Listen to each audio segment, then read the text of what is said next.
বিষ্ণুপুর আসার সাথে সাথেই প্রথমেই আপনাদেরকে রাসমঞ্চে আসতে হবে, কারণ এখন আমি যাচ্ছি ছিন্নমস্তা মায়ের মন্দিরের দিকে। রাসমঞ্চ থেকে ছিন্নমস্তা প্রায় 500 মিটারের মধ্যে পড়বে এবং ছিন্নমস্তা থেকে পোড়ামাটির হাট সেটাও প্রায় 500। এখন আমি দাঁড়িয়ে আছি পোড়ামাটির হাট বিষ্ণুপুরে, এটা বাঁকুড়া জেলার অন্তর্গত। তো এই মন্দিরটার নাম হলো শ্যামরাই মন্দির, এটা 1643 খ্রিস্টাব্দ। হাই, আমি জয়দীপ চক্রবর্তী, জয়দীপ এক্সপ্লোর থেকে বলছি। আজকে একটি নতুন ব্লগের সাথে আমি হাজির হয়েছি আপনাদের সামনে। আজকে আমার গন্তব্য হলো বিষ্ণুপুর। এতদিন বিষ্ণুপুরে কর্মরত ছিলাম, কিন্তু তখন আমি তার জন্য ব্লগ বানানো হয়নি, কারণ সময় পাইনি বা কোনো কারণে বানানো হয়নি। তো আজকে সেই বিষ্ণুপুরের উদ্দেশ্যে রওনা দিচ্ছি, কারণ আপনাদের জন্য আমি একটা ব্লগ বানাবো। তো এটা বেসিক্যালি ট্রাভেল ব্লগই চ্যানেল, যেহেতু ট্রাভেলই ব্লগ হবে। তো বিষ্ণুপুরের সৌন্দর্য, বিষ্ণুপুরের হিস্ট্রি, এই নিয়েই থাকবে আমার ব্লগ। তো আমি আমার বাড়ি থেকে বিষ্ণুপুরের উদ্দেশ্যে রওনা দিচ্ছি। এখান থেকে আমি বাইক নিয়ে যাব বিষ্ণুপুর। এখান থেকে বিষ্ণুপুরের দূরত্ব 55 কিলোমিটারের মতো হবে। আপনারা যদি বিষ্ণুপুর আসতে চান, আপনারা ট্রেনে করেও আসতে পারেন আর বাসে করেও আসতে পারেন, তবে ট্রেনে সব থেকে সুবিধা হয়। ট্রেনে হাওড়া থেকে বিষ্ণুপুরের দূরত্ব মাত্র 133 কিলোমিটার পড়বে, আর এর জন্য আপনার এক্সপ্রেস ট্রেনের ভাড়া পড়বে 80 টাকা, আর যদি সুপারফাস্ট ট্রেনে আসতে চান 90 থেকে 95 টাকা।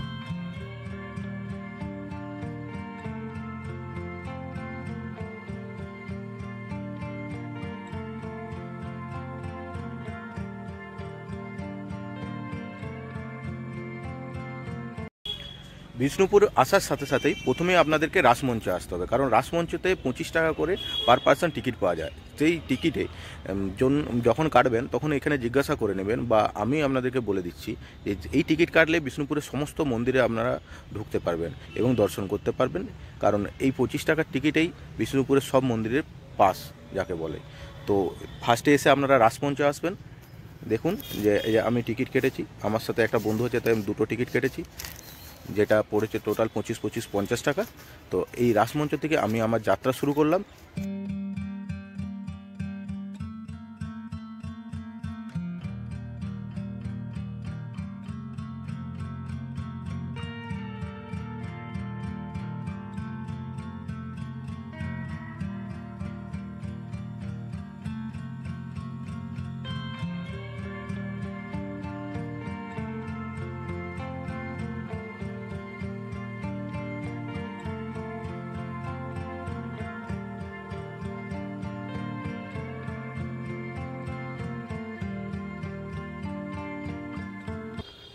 রাসমঞ্চটি 1600 খ্রিস্টাব্দে তৈরি হয়েছিল। তো এটা তৈরি করেছিলেন মল্লদেব বীর হাম্বির।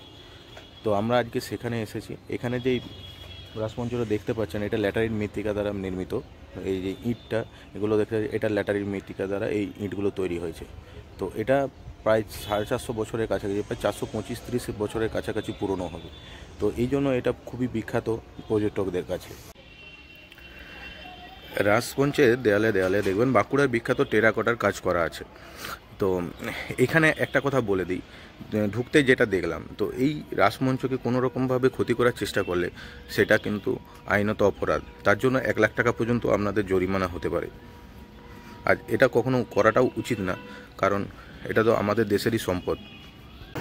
এখন আমি যাচ্ছি ছিন্নমস্তা মায়ের মন্দিরের দিকে। তো আমার সাথে আমার বন্ধু বা ভাই বলতে পারে নিলয় আছে।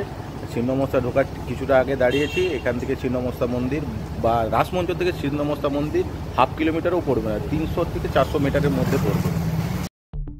ছিন্নমস্তা মায়ের মন্দিরের দিকে যেতে যেতে হঠাৎ লক্ষ্য পড়ল দলমাদল কামান। এটা মল্ল রাজাদের তৈরি সর্ববৃহৎ কামান। এই কামানটি পেটা লোহা দিয়ে তৈরি, আর এর দীর্ঘ হচ্ছে 4.25 মিটার।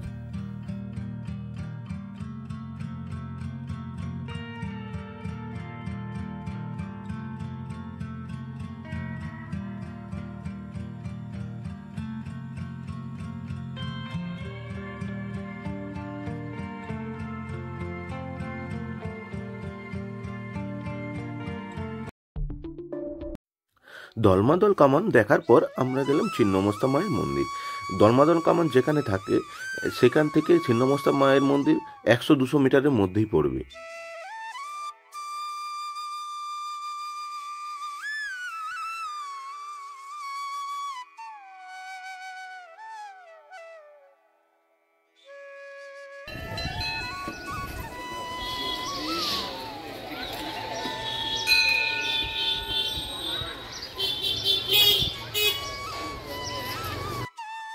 নমস্তা মায়ের মন্দির প্রায় 100 বছরের পুরনো, আর এটি একটি খুব জাগ্রত কালী মন্দির। বিষ্ণুপুর বাসীর কাছে বা যে পর্যটকরা এখানে আসে তাদের কাছেও খুব পরিচিত একটি মন্দির।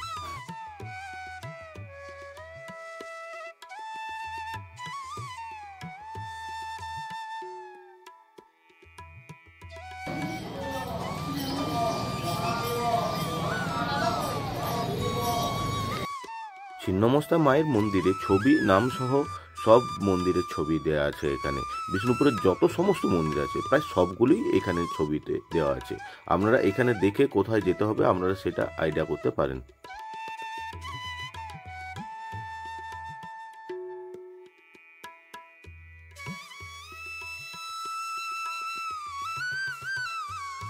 ছিন্নমস্তা মায়ের মন্দিরের পাশাপাশি আপনারা বিষ্ণুপুরের যেখানেই যাবেন সেখানে বাঁকুড়ার যে টেরাকোটা শিল্পের তৈরি জিনিসপত্র আপনারা পেয়ে যাবেন।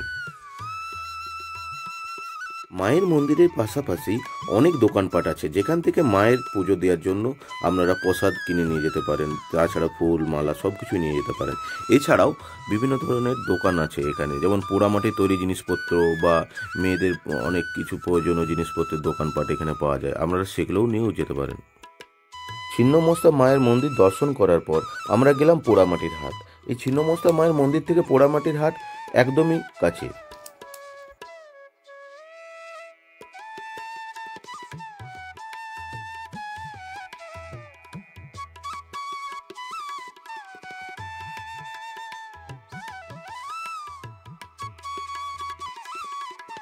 এখন আমি দাঁড়িয়ে আছি পোড়ামাটির হাট বিষ্ণুপুর। এটা বাঁকুড়া জেলার অন্তর্গত। তো এটা বিখ্যাত কারণ একটাই, এখানে বাঁকুড়ার যে টেরাকোটা শিল্প এখানে সেটা শো করা হয়, মানে এখানে তার হাট বসে শনি রবিবার, প্রত্যেক সপ্তাহে 2 দিন হাট বসে। তো এখানে এটা তার জন্য বিখ্যাত। এর পাশেই আপনারা দেখতে পাচ্ছেন জোড়া টেম্পেল, জোড়া শ্রেণীর টেম্পেল। এটা তৈরি করেছিল কৃষ্ণ সিং রাজা, যে মল্লরাজ ছিল 1726 খ্রিস্টাব্দে। আর তার পাশেই ঠিক পোড়ামাটির হাট। এটা যখন যদি আপনারা দেখতে চান তো আপনারা শনি রবিবার ধরে আসবেন, তো তখন এখানে ভিড় পাবেন। আজকে শনিবার, আজকে এখানে যে বিকেল বা দুপুর থেকে এখানে হাট বসবে, তার জন্য পেছন দিকে দেখতে পাচ্ছেন সব জায়গা মাপ করছে কোথায় কে বসবে। তো আমরা আসলে অবশ্যই শনি রবিবার ধরে আসবেন। আমিও এসেছি, কিন্তু আমি হয়তো তখন থাকতে পারবো না, তখন হয়তো আমাকে চলে যেতে হবে।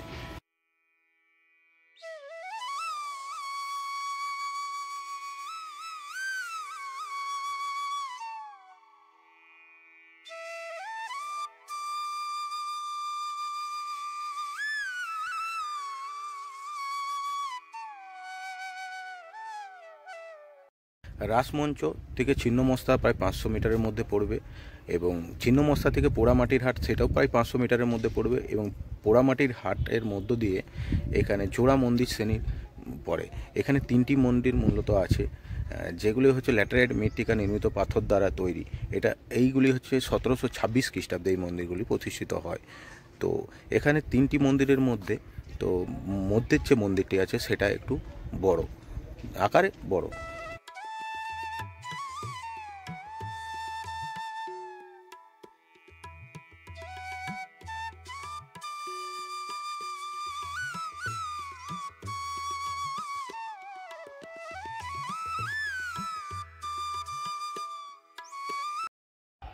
এই মন্দিরটি হলো রাধা গোবিন্দের মন্দির।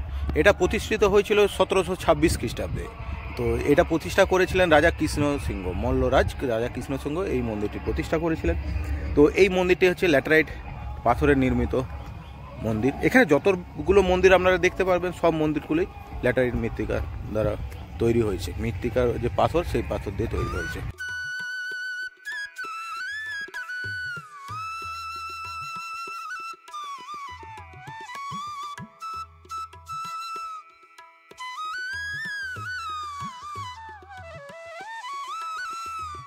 আমার পেছনের দিকে দেখতে পাচ্ছেন কালাচাঁদ মন্দির।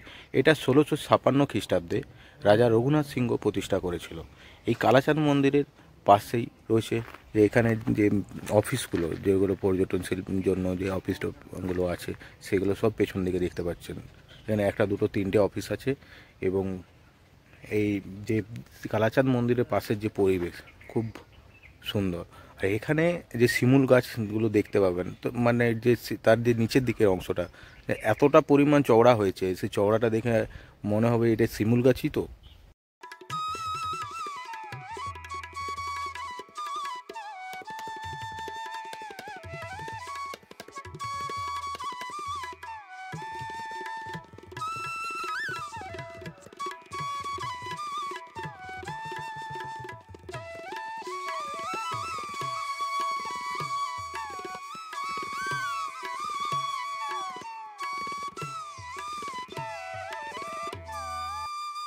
মল্লরাজ রঘুনাথ সিংহের ডান্সার লালবাইয়ের নাম অনুসারে এই বাঁধের নাম দেওয়া হয় লাল বাঁধ। আর এটি তৈরি করার আরও একটি কারণ আছে। তখনকার দিনে অন্য রাজাদের হাত থেকে বিষ্ণুপুরকে রক্ষা করার জন্য এই লাল বাঁধটি নির্মাণ করা হয়। পরবর্তীকালে এই লাল বাঁধের জল বিষ্ণুপুরের মানুষদের পিপাসার কাজে অনেক সাহায্য করেছে।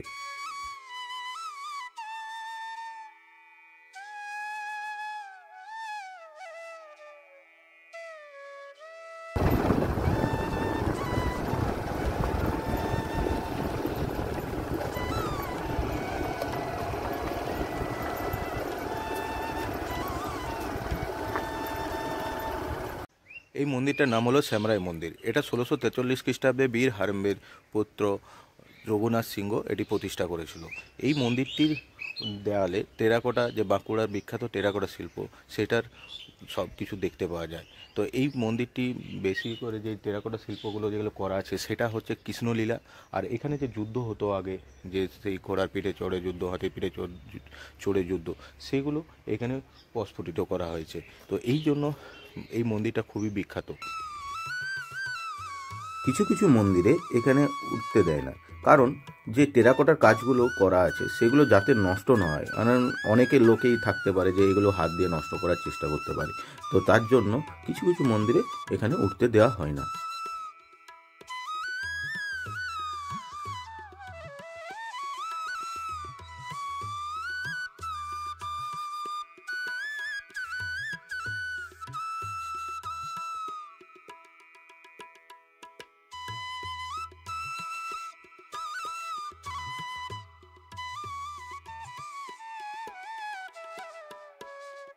এই মন্দিরটি হলো জোড় বাংলা মন্দির। 1655 সালে প্রথম রাজা রঘুনাথ সিংহ এই জোড় বাংলা মন্দিরটি প্রতিষ্ঠা করেন। প্রাচীনকালে এই জোড় বাংলা মন্দির কেষ্টরায় মন্দির নামেও পরিচিত ছিল।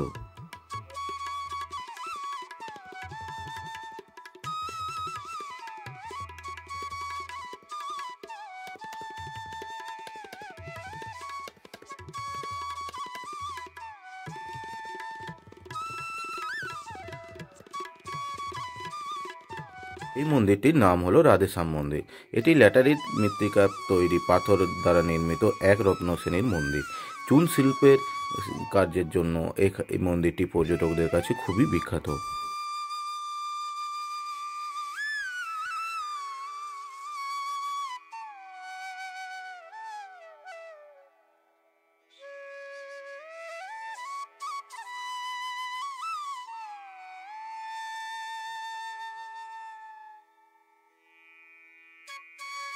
এই মন্দিরটির নাম হলো মা মৃন্ময়ী দেবীর মন্দির। এখানে দুর্গাপূজা খুবই বিখ্যাত। প্রায় অনেক দূর দূর জায়গা থেকে এখানে দুর্গাপূজা দেখতে মানুষ এখানে এসে থাকেন।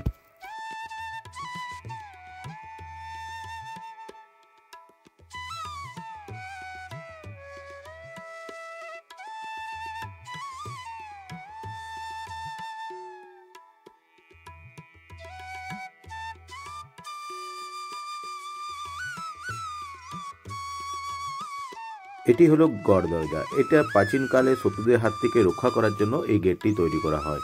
তো এটার মধ্যে তিন ভাগে ভাগ করা থাকে। তিন ভাগে ভাগ বলতে এখানে তিন ধরনের গেট থাকে। একটা প্রথমের দিকে গেট, একটা মিডিলে গেট এবং একটা শেষের দিকে গেট। তো এই গেটের মধ্যেখানে আগে পেছনে থাকতো সৈনিকরা, আর মিডিলে যে ছোট ছোট ঘর করা আছে সেই ঘরের মধ্যেও থাকতো সৈনিকরা। আর এই যে উঁচু জায়গাটি দেখতে পাচ্ছেন, ঘোড়া থেকে এসে ডাইরেক্ট যাতে এখানে নেমে যাওয়া যেত এবং এখানে বিশ্রাম করা যেত, তার জন্য এইভাবে তৈরি করা হয়েছে।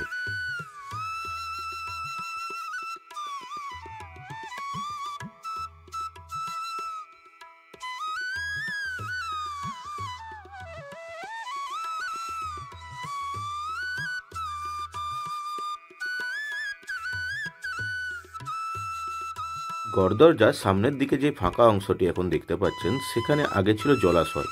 সেই জলাশয়ে থাকতো কুমির। সেই কুমিরদেরকে অতিক্রম করে শত্রুদেরকে আসতে হতো, এবং তার ঠিক আগে ছিল ছোট দরজা। সেটিকে পেরিয়ে এসে জলাশয় পড়তো, জলাশয়ের পরে পড়তো মেন গড়দরজা গেট।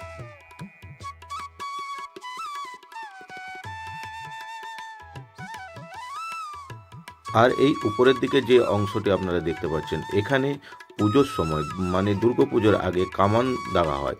এখানে কামানের আওয়াজ যখন দাগা হয়, সেই শব্দের আওয়াজ শোনার পরেই পুরো বিষ্ণুপুর শহর জুড়ে অন্যান্য যে দুর্গাপুজোগুলো হয় সেইটি শুরু হয়। বিষ্ণুপুর ট্রিপের আমার শেষ ডেস্টিনেশন হলো মদনমোহন মন্দির। এটি শ্রীকৃষ্ণের মন্দির। এটি ল্যাটেরাইট মৃত্তিকা নির্মিত এক রত্ন শ্রেণীর মন্দির। মদনমোহন মন্দির দর্শন করার পর আমি যাব আমার বাড়ির উদ্দেশ্যে। তার ঠিক আগে আমি এখানে কোথাও হোটেল দেখে খেয়ে দিয়ে তারপর বাড়ির উদ্দেশ্যে রওনা দেব। আপনারা ভালো থাকবেন, সুস্থ থাকবেন, আর আমার ভিডিও মাঝে মাঝে দেখতে থাকবেন।